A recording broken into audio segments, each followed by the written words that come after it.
Welcome to the Life After Sugar podcast, the podcast that's not just about sugar, but about your relationship with it and also with food and especially with yourself.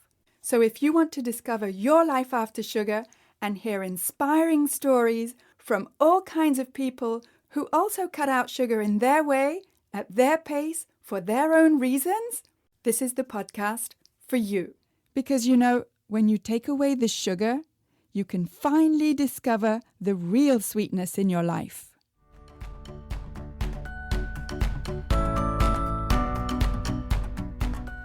I'm your host, Netta Gorman, and today I'm talking with Gabrielle, who's a business and career coach, but she also has a fascinating and inspiring story of when she had leukemia as a very young child and how changing her diet when she was a teenager and a young adult made a huge difference in her weight and especially in her health. We'll get to my chat with Gabrielle in just a minute. And this week's episode is brought to you by the After Sugar Club, which is where you'll get the step-by-step guidance you need from me to help you let go of sugar and the emotional hold it has on you so that you can get to a place of freedom where you don't even need, want, or miss it anymore. Check out everything that's included in the After Sugar Club at aftersugarclub.com and click on the green button, Join the Club. And if you're an intermittent faster, then I have 5 tips for you to help you get rid of cravings that may be getting in the way of you living your easy and natural intermittent fasting lifestyle. Go to aftersugarclub.com and download my 5 tips there. And if this is your first time here, welcome. Don't forget to subscribe to this podcast so that it appears magically in your podcast player every Sunday. And if you've listened to several episodes before and you haven't yet left a review, could I ask you to scroll down, please, and rate the podcast and leave a lovely review to tell me how this podcast is helping you in your life after sugar. Has it inspired you to reduce sugar? Has it made you think about sugar a little bit differently? Let me know. I love reading your reviews. Thank you. Okay, so here's my chat with Gabrielle. All right, so today I'm talking with Gabrielle. Welcome, Gabrielle. Whereabouts are you? So I am in Loveland, Colorado. Oh, nice. Okay. And Gabrielle, can you tell us a little bit about your childhood and kind of what your life was like when you were younger? So long story short, of course, we're zooming back over 25 years now. So from the age of 2 to 5, I had leukemia. And as a result, it wasn't until my 20s that I started to realize what some of the long-term effects, from having chemotherapy, for example, were. And as, in a nutshell, my lack of knowledge around nutrition really gave me essentially a disservice, because one of the things that I learned, again, probably when I was, I'm going to say 23, is I had just happened to see an oncologist for just a routine, like a checkup. There was no concerns. And I had mentioned to her that I was really struggling with my weight. And just to put some idea of perspective of where I stand along with, for example, my family members is, I think of my dad, he's about 5'10". My mom's about 5'9". My sister's 5'9". My brother's about 6 foot. Mm-hmm. And I'm 5'2". Oh. That's nice. Yeah. Was that to do with your cancer, the fact that you didn't grow? Probably does, because at the end of the day, when we look at when I was going through chemotherapy, I essentially just kind of paused. Like, people just thought I was a baby. And, when I didn't have my hair, and again, since the chemotherapy, it makes your belly real extended. And so I just looked like a miserable baby all the way until I was 5, until, That's essentially when it ended. But again, now it stunted my growth. It completely messed up my metabolism. It threw off a lot of things. I ended up having a very minor heart murmur from it. Again, didn't know this until I was 15. And again, it was just what's now that I can look back, I could have really benefited, for example, knowing functional nutrition, especially because of my cancer background. And instead, I was just following the classic American diet. And so even though it was already more challenging for me to lose weight, to, stay a certain weight, maintain it. And then, of course, my diet did not help. Yeah. I mean, we wouldn't have expected you to know about nutrition when you were in chemo, when you were a child. It's not your responsibility as far as I'm concerned. But do you feel that your ignorance, through no fault of your own, your ignorance about nutrition, did that come to light more as a young adult? It came to light more in, I would say, my mid 20s, upper 20s. So that's what I mean, is like, it took me a minute.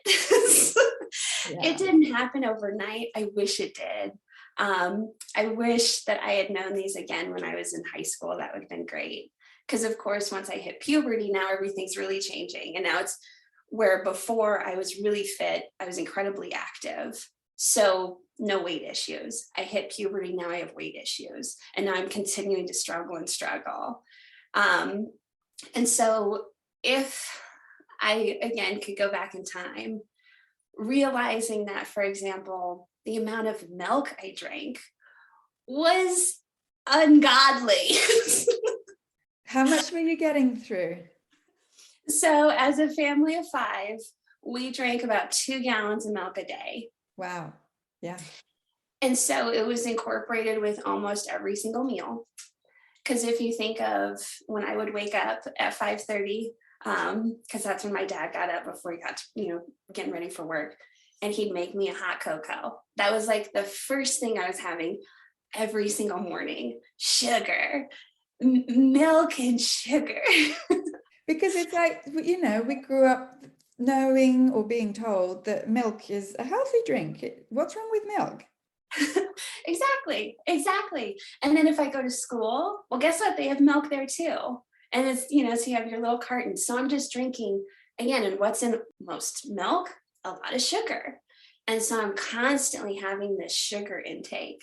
And then, like I said, once I got to be about 16, 17, I'm like, whew, now it's more difficult for me to keep the weight off, but I'm still consuming the same amount of sugar. I'm not reducing my sugar intake at all. Okay.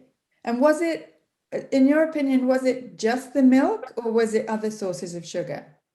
I was definitely an ice cream fan. So, I know. So I would, again, I would get off the school bus in elementary school, run out the school bus, go inside. I'd make myself 2 Pop-Tarts, a glass of milk, and then I'd watch Oprah. So it's Oprah's fault.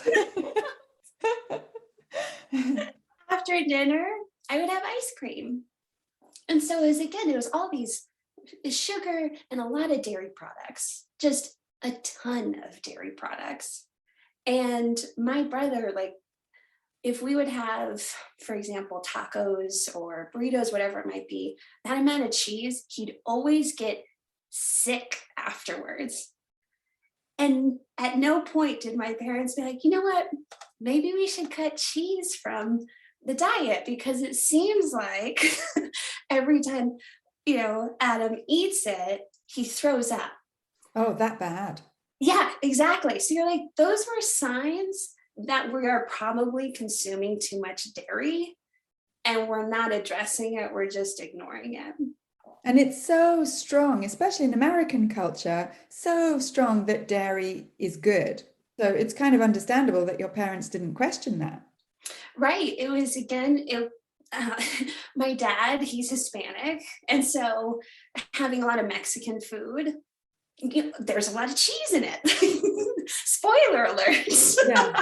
And in and of itself, cheese is not necessarily that bad, but for your brother and for you, for just the quantity of milk and dairy you were consuming, was it more to do with the quantity or just because you're intolerant to dairy, as it turns out?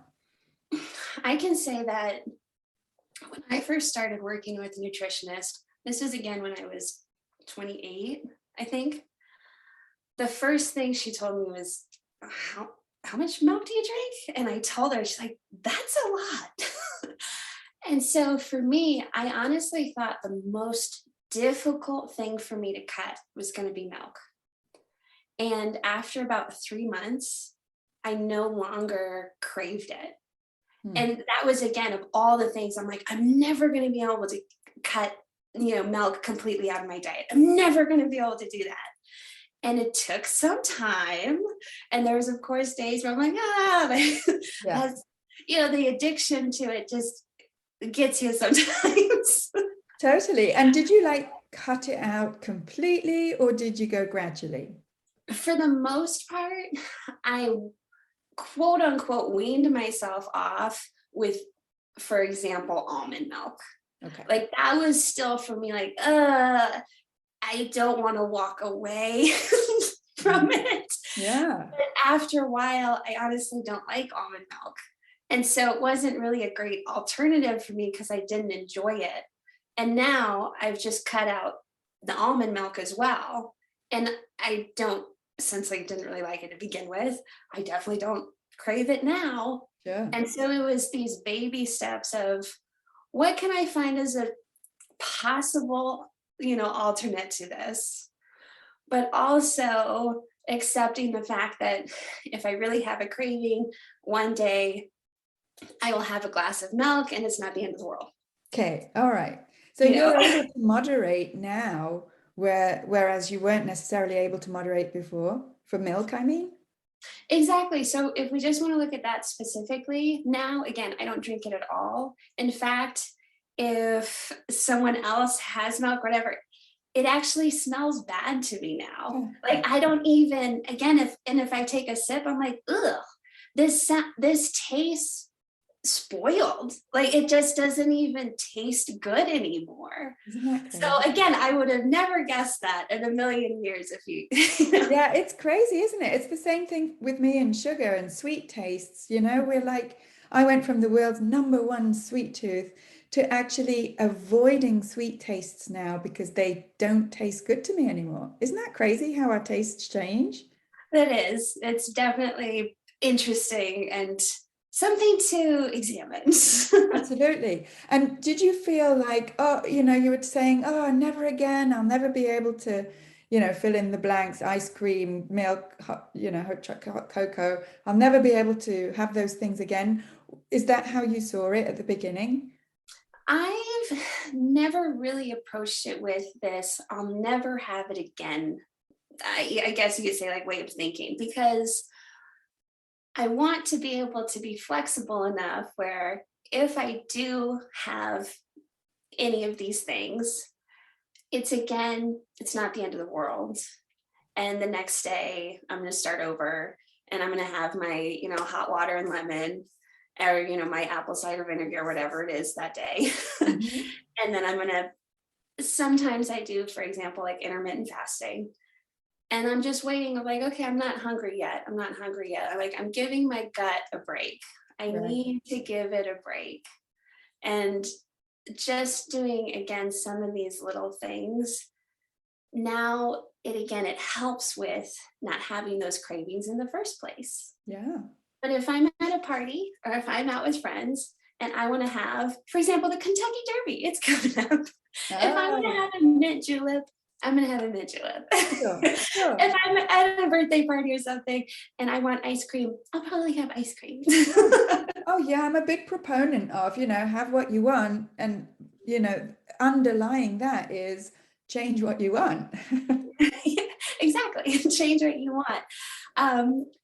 Just one other example is I really love Caesar salads, but it's like, okay, there's the croutons, there's a couple of things. It's like, okay, well, instead of a crouton, what if I just replace it with walnuts?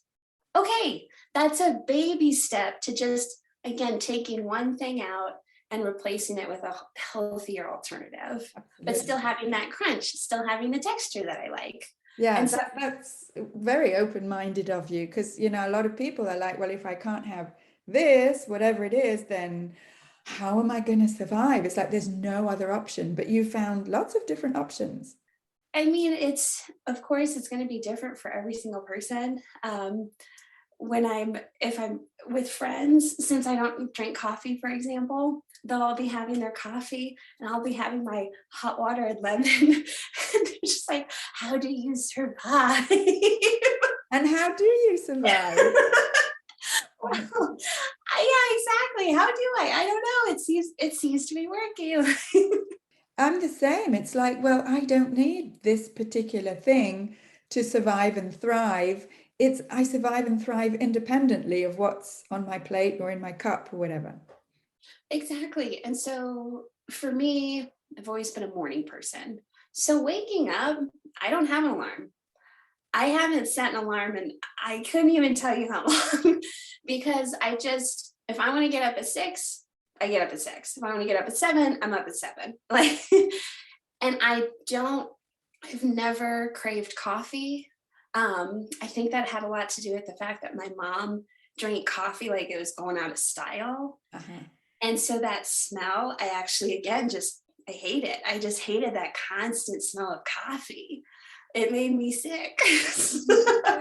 And so it's easy to not get addicted to things when you don't crave it as a child. I find that it's the things that we get hooked on as kids that then as adults we're like, why do I still crave a Pop-Tart? Again, I haven't had Pop-Tarts in 15, 20 years, but wow, like it's a childhood memory. Like it's part of growing up. Oh, yeah. And it's a very, very strong sensory memory of stuff that we used to eat and love when we were kids, right? Exactly. And so what does all this and nutrition have to do with the fact that you had leukemia when you were so little? So I guess I probably forgot to mention a little earlier when I saw the oncologist, when I was asking her just questions about, again, me having trouble with weight, my siblings being so much taller than me and having no issues with weight, and my parents never having issues with weight. And so her response to me was, again, now that it's been about 20 plus years, she's looking at the data coming from, the 90s when we're thinking about when I had it. And she's like, data is coming out showing that adults who had childhood cancers are now growing up and are obese or struggling with obesity, however you want to put it. Mm-hmm. And so she looked at me, she's like, I don't think you're obese. I don't think you have that issue. Like, but again, at the time I was running probably 5 days a week. I was doing military fitness. This was when I was in college. Like I was just making myself as active as possible. However, it would be so discouraging because if I took, let's just say 2 weeks off of working out, let's just say 5 to 6 days a week, Mm-hmm. I would immediately gain weight. And it was just like immediately would put like maybe 10 pounds on. And that would just be so discouraging because I'd worked so hard to keep it off. And I take a little break, a little breather, and it comes right back. Straight back on. And if you were taking a break from all that intense exercise, were you changing anything else, like in your diet? So again, I was following horrible nutrition advice for a long time. So I, of course, in my early 20s thought, oh, it's just a calorie intake issue. I'll just really cut back my calories. And instead, I was just starving my body. And so I was working out. And instead of losing fat, I was losing muscle. And so I wasn't doing myself any favors. And again, something that the oncologist had told me is when I asked her, how difficult is it going to be for me to essentially maintain my weight? And she just looked at me and she said, very. Oh, No advice, like nothing as a solution, just it's going to be really hard. yeah, it's like, and there's nothing you can do about it. Yeah, and it's no fault of your own. There's no blame, but there was no conversation of, well, how much milk do you drink? Or, what does your diet look like? And I would tell her, oh, I eat cereal every morning, and then I have a sandwich for lunch. And again, we're just thinking carbs and carbs and fat and carbs and fat and, Yeah. and Yeah. sugar. And it wasn't just the milk itself, but what you were eating with the milk. Because if you're eating cereal and sandwiches and whatnot with your milk, at some point, the milk's not your only thing. Absolutely, 100%. And so if there was that little conversation at any point saying, well, why don't you try cutting, again, when we think of like an elimination diet, you don't have to eliminate it forever. Right. But it's always good to, for example, like fried eggs. For some women, fried eggs don't sit well with them. For others, it's not a problem. Sure. However, you're not going to know unless you cut it out of your diet for a few weeks. Absolutely.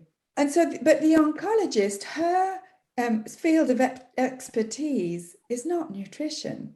You can't expect her to know about that stuff, surely. I would think that there would at least be the question, because coming from just, when we think of just functional medicine in general, we're looking at key factors like, what is your sleep like? What's your water intake? Again, what are you eating? What's your diet? What's your movement? Like, we're just taking the very basic pillars of health, health and wellness. Right. And you're able to identify really quickly what essentially the root cause of a lot of, chronic illnesses, whatever you want to, specify what it's coming from. So when I'm coming to her saying, I've struggled with my weight since forever, do you have any suggestions? Her suggestion is, you're going to have to continue to work out 5 to 6 days a week. And that was it. And so for me, I'm like, wow, that sucks.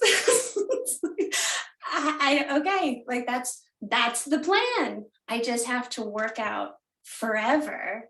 And of course, exercise is important and consistency is the most important. But for a lot of us, working out an hour to an hour and a half, 6 days a week doesn't always happen. It doesn't. It's not necessarily realistic. On the other hand, cutting a whole load of foods out for some people is also not realistic. Yeah. So where's that middle ground?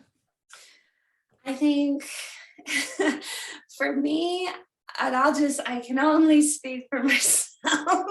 Sure. But I found that the middle ground was, again, cutting out certain things that I knew weren't benefiting me and finding either something to replace it with, or just not going back to it at all. But also realizing that, again, consistency is important. So if I can get out and go for, let's just say, a 3-mile walk or run every other day, that's good for me. Yeah, that's reasonable. So it's like those things I can do consistently. Can I work out every single day? I've tried, and so far it's not going well. I hear you. Yeah, you got to go with what is doable and sustainable for you. Yes, and so for other people, for example, we'll go to the coffee example. For some of my friends who are like, well, I wake up with headaches or I wake up with brain fog. It's like, then just drink water. Well, no, it's the coffee that helps me. It's the coffee. It's like, if you tried not drinking coffee for, again, 2 weeks and you just woke up and drank water, I'm curious to see if you have different results. Yeah. And if that's the only thing they change in their whole diet, that's good. I mean, it's not expecting other people to make these grand changes and again, expect it to last long term. Yeah, yeah, absolutely. And it's giving ourselves the time. I think 2 weeks is sort of doable, but long enough to really start to feel some sort of physical effects. And that giving ourselves time to feel the benefits. I mean, when you cut milk, what benefits did you feel? So I would say that immediately I could honestly feel less inflammation. Like when I stretched, I could just stretch further and easier, and it didn't hurt as much. When I would go run, when I would go do these things, it was just easier. And then I just felt better. But again, since it had been in my diet for so long, when I cut it out, I was like, oh, wow, I actually just feel better now. I should have tried that earlier, but whatever. But we don't know until we try. We don't You don't know. know. And we can be told all sorts of things, and we still don't know until we try. Yes. And so that's why for everyone else that I, talk to, or individuals that I might be coaching with, it's always saying, like, I'm not saying you have to eliminate everything, but is there maybe just one thing that we can eliminate in the next 3 months? And then maybe then, we'll see for the other things, but that one thing, if you feel better, carry on not eating it or whatever. And if you don't, we can tweak it. I mean, that's kind of what you're doing with your clients now, right? Exactly. And so it's all about wanting the results to last and understanding that change takes time. And we shouldn't feel like we're in this mad rush to get there. Because again, a good example is like The Biggest Losers, where people are on a crash diet, they're working out 7 hours a day. It's just the worst example of how to lose weight, the absolute worst examples. Yeah, I know. And then they throw them back to wherever they live, and they're like, oh, and maintain that. And most of them don't, because it's completely unreasonable to expect someone to change that many fundamental habits all, within a few months, within a few weeks, within even a year. I think that's really difficult for some people to let go of. Totally. And it doesn't take into account all the mindset stuff behind it, and the sort of extrinsic motivation to do it. It's just like, change what you eat. Here's the list of, count your calories or whatever. Do 6 hours of intense workout every day. And nothing, it seems to me, nothing about what is it that you want? What kind of life do you want, and how do you want to feel? Exactly. And again, some of these really that I can now look back at as common sense.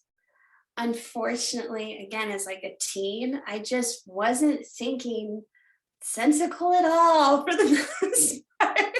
But again, you weren't told stuff, or you were told stuff, and it seemed to make sense at the time. I mean, the move more, eat less thing makes sense in theory. Right. It certainly makes sense in theory. But of course, if we take anything to the extreme, it no longer works. And so I think that's what happens with a lot of individuals. It's like they go to that extreme and they're like, oh, this is miserable. I hate this. It's like, I would too if I tried to, cut something out of my diet that I was really, really addicted to just one day. However, some people do that, and some people can manage that, and more power to them. Absolutely. Yeah, each to their own, sure. So this is how you got into functional nutrition, right? Right. And so this is how I was introduced to functional nutrition again when I started working with a nutritionist. When I started doing my business coaching, I was coaching an epigenetic nutritionist as well as a functional medicine doctor. And so that really kind of catapulted me into the functional medicine world, and really taking a good look at what I was still doing and thinking, how can I make this better? Because there's still so much to learn, and there are still so many other steps that I haven't even thought of yet. So why not explore that? Wow. And it's bringing that sense of curiosity with, again, with all of my clients. It's like, what would it be like for you to wake up every day without brain fog or fatigue, or be able to manage your stress? Because as we all know, we can cut sugar completely, but if we have super high stress levels, our body is still going to be out of whack. And so it's always important to remember that diet, very important. Mental health, very important. Oh, But yeah.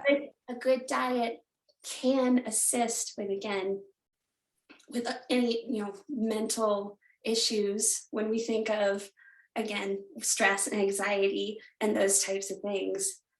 The diet has a lot to do with it as well. Oh, totally, totally. I mean, I've had mental health issues in my family for generations, myself included. And even though you can't eliminate them completely, I found that having a no sugar diet and loving it, it's not imposed on me in any way, and eating fermented or cultured foods and drinks that I make myself, that is like the two magic keys for actually being able to cope with, and even better than just cope with it, actually be able to live with my mental health issues without them taking over my life. Mm-hmm. Exactly, because if we go throughout our day with these really high glucose spikes, then what is that going to cause? It's going to cause us to crash. It's going to cause us to be grumpy or angry or frustrated. Like, all of these negative things pretty much follow. And so if we're eliminating that glucose spike, well, you're actually eliminating a lot of those negative feelings that the crash was associated to. Absolutely. Yeah, that's totally been my experience for sure. Yeah. Mm-hmm. And so now you're in the field of functional medicine, and more specifically functional nutrition, and you have a coaching business, is that right? Yes. So 2 years ago is when I started morning tea coaching. And it was honestly because of my background. It was because I was really frustrated with our educational system and how we're just kind of led into this funnel of what we should do after high school, what we should expect after college, all these things that were just nonsense and lies. Yeah. um, and As a teacher, I do apologize on behalf of the education system. But you're in Canada, and I bet you're doing it better than here in the US. I can only speak for myself. We're doing awesome. See, there we go. I will speak for the American education system. It sucks. So it was that frustration of, I can't believe I got to be essentially 30 before I finally got all this information that I should have received when I was 15. Yeah. And so that was, again, the reason that I created morning tea coaching was I want to educate young women on all of the fundamental skills it takes to succeed professionally and personally. Because again, nutrition, if you're not eating well, you're probably going to work frustrated. You're probably not going to be able to handle a lot of stress or anxiety if you have a poor diet. And again, if you really hate your work, but you have a poor diet, or you have a good diet, like, there needs to be that balance. Yeah. You can't just rely on, well, I eat healthy. I hate work. I hate what I do, but I eat my apple every day. Yeah, absolutely. Yes, it is. That's what I love about the functional medicine nutrition approach, is that, not only does it get to the root cause, but it's all holistic. It's all linked together. It's not, and again, I'm not dissing regular medical advice that is more like, they have certain expertise in different parts of the body. But as you were explaining before, your oncologist just couldn't give you nutritional advice because she wasn't specialized in nutrition. And in my experience of the medical field, I don't even think you need to be necessarily specialized in nutrition to ask these questions. Mm-hmm. That's how I see it, is obviously I'm not a doctor. However, if someone's coming to me and they're telling me that, again, they're waking up and they're having a 24-ounce Frappuccino on their way to work, and then once they get to work, they're having some sort of candy bar, whatever it might be, and then the day goes on and it gets worse and worse and worse, I don't feel like I need to have the MD behind my name to let them know, I think it sounds like a lot of the symptoms that you're having could be caused by your diet. Let's kind of walk through what your, again, daily routine is and see how we can maybe clean some things up, or again, switch some things out and see how that goes. And experiment. Obviously, I'm not giving medical advice, but in my opinion, it's common knowledge, and it should be common knowledge to everyone. Like, no one should be without this information. Yes, it's crazy what we think should be common knowledge, and the opposite is actually common knowledge. Yeah. But I mean, podcasts like this and your coaching, that's how we get it out there slowly but surely. Absolutely. And it's having the opportunity to share my experience with others. And again, recognize this didn't happen that long ago. Right. You don't have to go back to paleo days to realize, our whole diet system, it's only been like 50 years or something. Exactly. So it's having that forgiveness. I mean, we don't need to be hard on ourselves for not knowing this earlier. Yeah. However, once you know, please share. Right. And once you know, you can't unknow. Right. Yeah. I mean, and we owe it to ourselves as patients, but as consumers and individuals, and to educate ourselves. Sometimes I feel, as a teacher, but also as a regular consumer, that we tend to be a bit passive. We've got this sort of white coat syndrome where we're like, well, I'll leave it up to the experts, and I'm like, no, you have the power to educate yourself. Absolutely. And more importantly, again, we'll just take that example of someone who's telling me they have, really bad diet. I would rather talk to them and give them resources than not say anything, because I think to myself, I don't have the authority here. And then wait until they have such either bad symptoms or something else happens that lands them in the hospital. And now they're talking to the doctor. That to me is too little too late. Absolutely. So it's, again, for some people, it's like, well, I haven't had that conversation with my doctor because I haven't seen a doctor in 7 years. Of course, those conversations aren't happening. Yeah. And if you are seeing a doctor, you see him for 10, 15 minutes. How are they supposed to do a full background history? And then again, go through what your symptoms are for the last year and all of that in 15 minutes? It's impossible. Absolutely. So of course, they're just going to be like, all right, eat fruits and veggies and exercise. And see you in another 7 years. See you in another 7 years. And it's like, if people go see you, then, they are more likely not to have to go see a doctor. Right. I mean, my recommendation is I think everyone should have a yearly checkup. If you're not getting a yearly checkup, you should. No matter what your age, get your checkup. But again, it's your responsibility to take care of yourself in between the checkups. Right. Exactly. Absolutely. And if people want to get in touch with you, how can they do that? So the best way would be going to my website, which is just morningteacoaching.com. If they want to schedule with me, they can shoot me an email at gabby@morningteacoaching.com. Morning tea coaching, because you don't drink coffee, right? I don't drink coffee, exactly.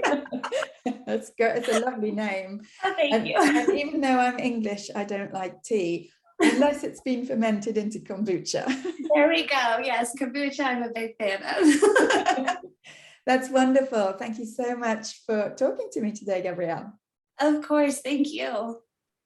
Wow, I'm so inspired by Gabrielle's story and by her capacity to ask the right questions, both as a patient and as a consumer. And she did this really early on in life. So that's a great lesson for myself and for all of us. And if you've listened to this podcast before, you know that I love the functional approach, this holistic approach that looks at the root cause of health issues rather than just pinpointing the symptoms. You can find Gabrielle at morningteacoaching.com, and I'll add that link along with the show notes with this episode. And if you're also looking to reduce sugar, but you're struggling to know, well, what's left to eat, then head on over to my website, aftersugarclub.com, where I have some free resources for you about what real whole foods are and where the processed food companies hide those sneaky sugars. So if you want those resources, head on over to my website, aftersugarclub.com, and click on the tab, What to Eat. You'll find 3 videos there, one about which foods don't have added sugars, another about how to find these foods at the grocery store, and the 3rd video is about what's the deal with fermented foods, because these are also whole foods that look after your gut health, and gut health is central to your general health. And while you're there on the website at aftersugarclub.com, you can download your simple guide to getting more energy. Just click on the tab Simple Guide, or download my 5 tips for getting rid of cravings. Whether you're an intermittent faster or not, cravings can really stop you from feeling free with your food. So download those 5 tips at aftersugarclub.com.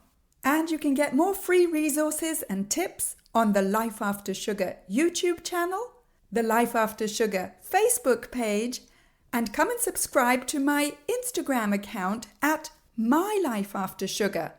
That's where I post pictures of what I eat, what I do, sometimes some inspiring quotes, or sometimes just pictures of our cat, so that you can see that it's totally possible to live a fun and active life even if you don't eat sugar. And if you're ready to get some personal guidance, support, and accountability so that you can let go of sugar and feel more confident in your food choices and feel healthier because you've finally made peace with sugar so that you get to a point where you don't need it or miss it anymore, then the After Sugar Club is the place for you. Together with myself and a group of other like-minded health-conscious people, you'll get all the guidance you need in our supportive and friendly community so that you don't just change what you eat, you change how you think and how you see sugar so that you can enjoy the real sweetness in your life. Check it out at aftersugarclub.com. And if this podcast is inspiring you to take one more step towards your life after sugar, then could I ask you to please scroll down and leave the podcast a lovely 5-star rating and leave a short review to let me know how this podcast is inspiring you to break free from sugar your way and find the real sweetness in life. Thank you for listening.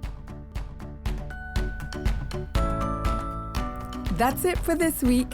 Keep in touch and see you soon for another episode.